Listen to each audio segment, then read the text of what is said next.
Hi guys, मेरे YouTube channel में आपका हार्दिक स्वागत है। चैनल को सब्सक्राइब नहीं किया तो सब्सक्राइब कर लें, बेल आइकन को प्रेस करें, उसके बाद ऑल पर क्लिक कर दें ताकि आने वाले सभी नोटिफिकेशन आपको मिल सकें। और वीडियो को लाइक और कमेंट ना किया तो लाइक और कमेंट कर दें और शेयर करें अपने ज़्यादा ज़्यादा फ्रेंड के साथ, ताकि उनको भी इस वीडियो के माध्यम से NCERT का line to line, word to word best explanation मिल सके, जैसा कि यूट्यूब पर कहीं नहीं मिलेगा। तो आइए स्टार्ट करते हैं। यहाँ तक हमने देख लिया था।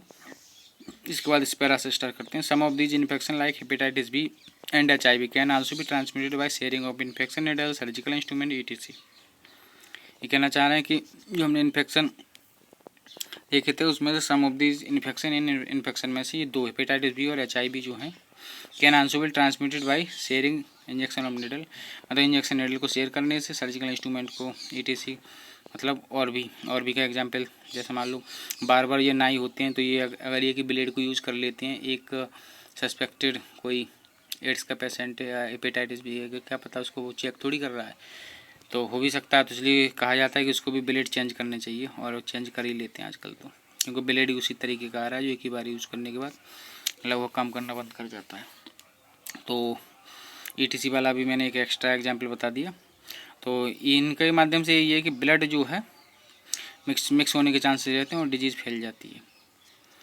जैसे इंजेक्शन नीडल के द्वारा कैसा है, ये कुछ लोग समझते होंगे, ना समझते हो तो बता दे रहा हूँ कि जैसे कोई इंजेक्शन लगाया तो सिरिंज में नीडल लगा करके एक पेशेंट को लगाया, वही नीडल चेंज ना करके वही नीडल से दूसरे को इंजेक्शन लगा दिए, इंजेक्शन भर करके दूसरा वाला, तो उसमें अगर ब्लड आने के चांसेस रहते हैं तो फैलने के चांसेस रह जाते हैं। इसी तरीके से सर्जिकल इंस्ट्रूमेंट के साथ है, इसमें ब्लड वगैरह कांटेक्ट में आने के चांसेस, दूसरे के कांटेक्ट में आया तो फैलने के चांसेस रहेंगे।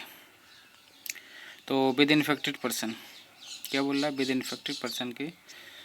Infected person transfusion of blood, तो इन्फेक्टेड पर्सन से भी फैलने के चांस रहेंगे।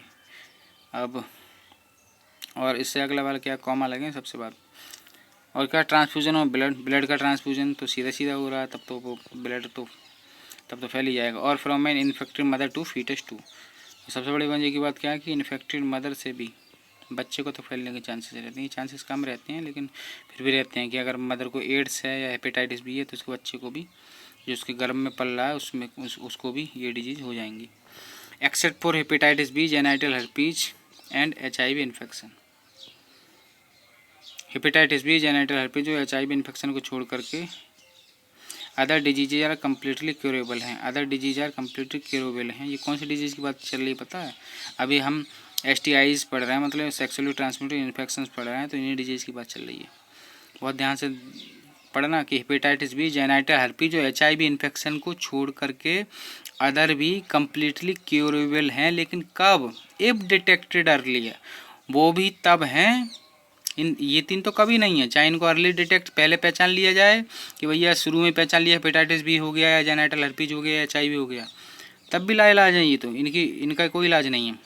लेकिन इनके अलावा वाले जो सेक्सुअली ट्रांसमिटेड डिजीज़ हैं, सेक्सुअली ट्रांसमिटेड इन्फेक्शंस हैं, उनका भी क्योर, उनका भी इलाज कम्प्लीटली तब पॉसिबल है जब वो शुरुआती में उनके सिम्टम्स पहचान लिए हैं, शुरुआत में पहचान लिया जाए कि हाँ ये डिजीज़ हो गई है।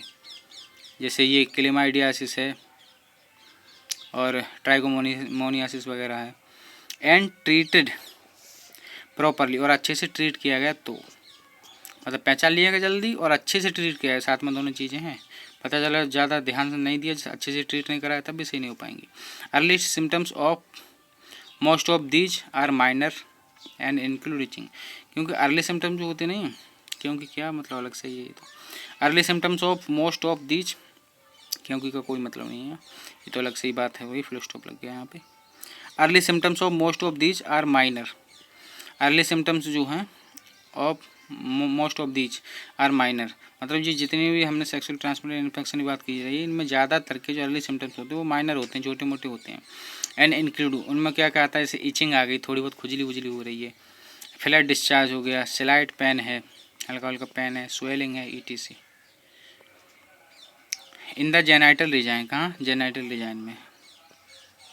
इन्फेक्टेड फीमेल में ऑफन द एसिम्प्टोमेटिक, और सबसे बड़ी मजे की बात क्या है कि इन्फेक्टेड फीमेल की अगर बात की जाए नहीं, तो ऐसा भी हो जाता है कि ज़्यादातर केसेस में क्या होता है, उसमें कोई सिम्टम्स ही दिखाई नहीं देते, तुम पहचान ही नहीं पाओगे कि इसमें ये डिजीज हो चुकी है। And hence may remain undetected for long, और इस वजह से क्या है, हैंस इसलिए और लंबे समय तक क्या रहता है, अनडिटेक्टेड, मतलब उसे हम पहचान ही नहीं पाते हैं। तो यहाँ से भी इसका रीजन बन सकता है, इसको पहले स्टेटमेंट पर रख लेगा। बहुत लंबे समय तक अनडिटेक्टेड रहता है, उसका रीज़न क्या है, क्योंकि फीमेल में एसिम्प्टोमेटिक मतलब बहुत ए आने लग जाता है, तो ज़्यादातर केसेस में क्या हो जाता है, उसका अपोजिट हो जाता है। सिम्प्टोमेटिक मतलब सिम्टम दिखाई दे जाए, एसिम्प्टोमेटिक जहाँ सिम्टम दिखाई नहीं दे रहे हैं। तो इस तरीके से ये देखो मैंने सिंपल करके लिख दिया, hepatitis B, genital herpes on and HIV infection, ये लाइलाज है। ध्यान से, हेपेटाइटिस बी भी STI से मतलब सेक्सुअली ट्रांसमिटेड इन्फेक्शन है, चूँकि सेक्सुअली इंटरकोर्स से तो ये भी फैल सकता है ना। बाकी अगले वीडियो में देखते हैं। बहुत बहुत धन्यवाद।